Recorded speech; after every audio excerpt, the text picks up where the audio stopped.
Some light rain today and a top of 27 degrees. It's currently 24 in Brisbane. Good morning. Mark Dransfield with the 9 o'clock update. Search and rescue teams in quake-hit Christchurch have some encouraging news. They've finished going through the rubble of the city's cathedral and not found any bodies there.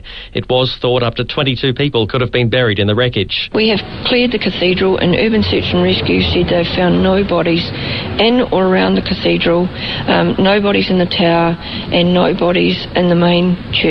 That's Superintendent Sandra Manderson. It's back on home soil for a team of emergency workers deployed to Christchurch for 11 days. The team, made up of fire and ambulance specialists, arrives this evening after helping their counterparts in the earthquake-hit city. Rain around the southeast should be a little lighter today, according to the Weather Bureau. There have been falls of up to 30 millimetres around Brisbane, with some localised flooding in the Toowoomba and Lockyer Valley areas. And Brett Harrison from the Bureau says the Sunshine Coast copped the most. We have seen rainfalls getting up to the 89 millimetre mark through there.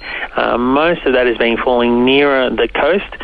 There has been a little bit further inland as well. A man with a long-bladed knife has robbed an Oxley service station overnight. Just before 9, he asked the attendant for cigarettes before producing the knife and demanding money. The man ran off with cash.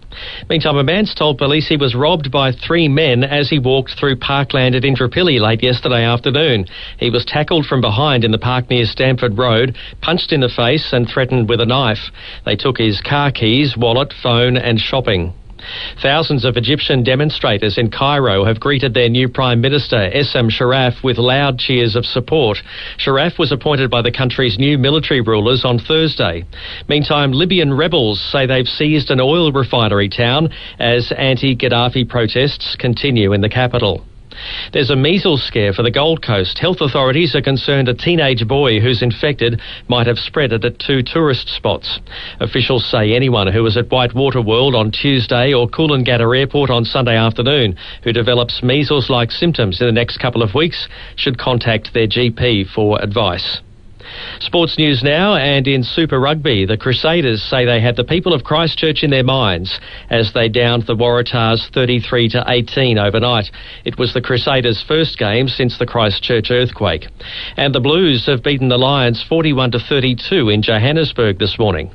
The earthquake damage has forced the Anzac Rugby League Test to be relocated to Queensland. The match was scheduled to be played in Christchurch on May the 5th, but the New Zealand Rugby League has decided to relocate to the Gold Coast. Essendon are through to the AFL pre-season grand final after a 39-point win over St Kilda last night. Meanwhile, defending premiers Collingwood will battle it out with Wooden Spooners West Coast for the right to play the Bombers in the grand final. In domestic cricket, WA resumes at 3 for 241 on day 3 of the Sheffield Shield clash against Queensland at the Wacker in reply to the Bulls' 250. And the Aussie cricket team is preparing for the next World Cup match. They're playing Sri Lanka tonight. NBL and Cairns defeated Adelaide 75-70, and the Quicksilver Pro on the Gold Coast is on hold until an assessment is made tomorrow morning.